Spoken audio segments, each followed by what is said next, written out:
I don't want to be an employee of Uber and Lyft. Hi, my name is Levi, and this is the Daily Drive. Today's Daily Drive is brought to you by Tonquin. With Tonquin, you deliver car parts to car repair shops. It works just like every other gig app. It's a great company with great rates. And I find it really valuable during those slow times of day, like at that 10 to 2 o'clock, because that's when Tonquin's really busy. It's in cities all across the United States. Just use the link in the description and let them know that Levi over at Tip You in the App sent you. Before I read to you more about the Department of Labor ruling that's coming out today and that's going to be effective in March, just a quick personal update on my life. I hit a deer. The good news, nobody in the car was hurt. My family's fine. But I put a pretty big a ding in the side of my Toyota Prius, which means I'm renting a Tesla, which means there's a lot to update you on. But today, let's talk about something much more important. The Department of Labor announced a rule that's going to be effective March 11th. Basically, what it is a distinction between employees and independent contractors. And it's going to overturn a rule that was from 2021, the Trump administration. Basically, it claims to mitigate the risk of misclassifying employees as independent contractors when we potentially should be employees. And this is going to affect the rideshare industry specifically in the sense that rideshare drivers could become employees. It just depends on this economic reality test, and I'll walk you through that entire economic reality test. All right, so the economic reality test is basically a 6-part test that asks a couple of questions to determine whether or not you are an independent contractor and an employee. The first part is this idea of opportunity for profit and loss. Our managerial skills and the business decisions that we do can directly impact our earnings and losses. So a good example is like, do I drive on a Friday night when it's really busy? And or do I drive, like on a Sunday morning when it's not busy? And so we get to decide when we drive. And so we do have some authority over our total profit and loss. We also get to decide which cars that we drive. There's a lot of opportunity here for rideshare drivers to validate that we are independent contractors. And then there's this idea of like the second step is worker and employer investment. Our investment in our facilities or equipment, i.e. our cars, influences our status. If you think about it, I drive a Prius, maybe not right now because of the wreck, but we can choose the different types of cars that we purchase. We are the investors of those vehicles, and that gives us a lot of control over that too. The permanence of a work relationship. A temporary relationship hints at independent contracting. And you know what? As much as they want to throw us off the app sometimes, if you think about it, that actually gives us a lot of temporary status with the rideshare companies. It's a negative thing, but it's a positive thing in this case. What this basically means is that we're not really employees. We can come and go with the rideshare companies as much as that we want. Another good example of that is during the slow times. I take a lot of time off during the summer to play a lot of golf. In fact, I could take 6 months off and still sign back in the app the next day and get started working. So it's a very temporary relationship that we have with each one of the apps. I think this is where it's going to get a little bit more concerning for the drivers is this nature and degree of control. More control by the employer leans toward an employee relationship. I like to think that I have a lot of control over the rides that I pick and choose and where I drive and when I drive. However, the rides that are given to me are 100% given to me by the app. I don't have any control over those trips, nor do I have control over the fare, how much I'm going to get paid. This is where potentially they could rule against rideshare drivers being independent contractors versus employees. A person can't just get in my car and I can't say, oh, I'm going to charge you $100 or $10 or whatever.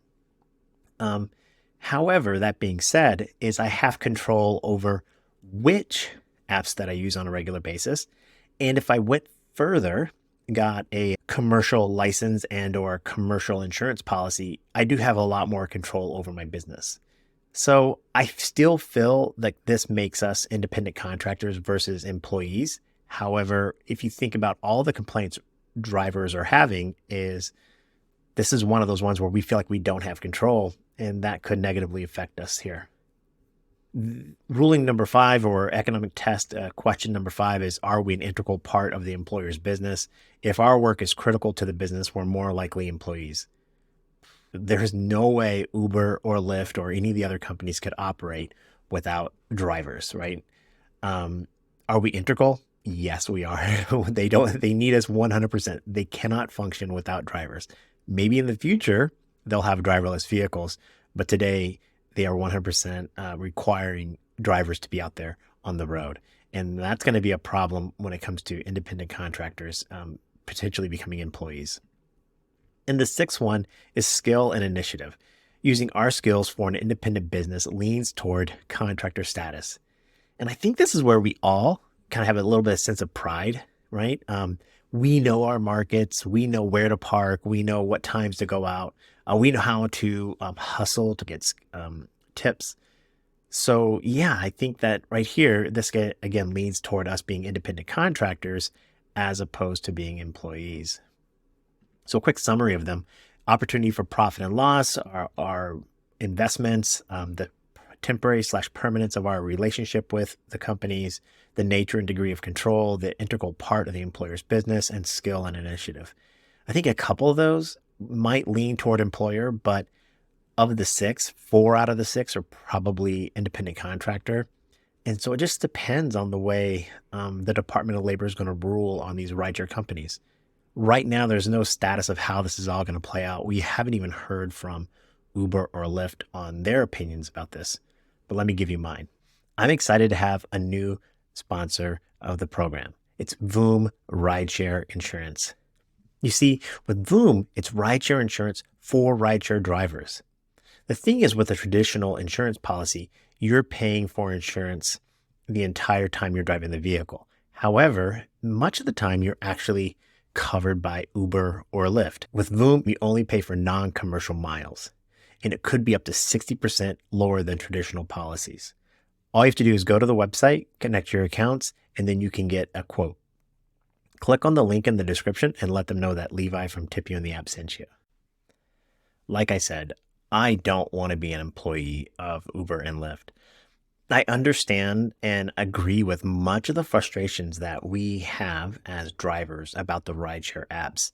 You hear me talking about safety all the time, and I understand and I know that rates are dropping for drivers all across the US. The quests are no longer what they used to be. It's changed, and it's not changed for the better. Maybe things will change for the better in the future, but right now things need to improve. The problem that I have is when we lean in and try to use the government to solve our financial problems. Yes, if the rideshare companies are bad, all we have to do is choose not to work for them. This is where I think the people that want to strike have a little bit of a good idea to some extent. They are choosing not to work and forcing the companies to do something to improve, I should say, the experience and the pay for drivers. I'm not much of a striker, and I'm not going to join any strikes at this point in time. We have free will. We have the autonomy to choose where we want to work. And what matters most to me about being a rideshare driver is that flexibility and freedom. I don't want to lose my flexibility and freedom to have some sort of government oversight of how I conduct the economic transactions of this business. Yes, government has a role when it comes to safety and repair of the roads and stuff like that.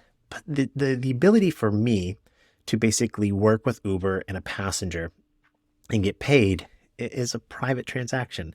And I want to keep it that way. I don't think the government is going to be able to solve any of our financial problems that we're having. If we want to make more money, we have to do the things that are going to pay us more money. So that's my take. What's your take? Leave a comment in the description and in the chat below. I really want to engage with you. Remember, with Tip You in the App, it's a comprehensive network places where we can engage in conversations. There's the Facebook group, there's the website. I have a Thrive course available to subscribers. Anything that you want and want to talk about, I want to talk about it too. So again, let me know. Let me hear what you think about these this ruling and the economic reality test. And what do you think? Are we going to become employees? I sure hope not. Be well, be safe, know that I'm cheering for you.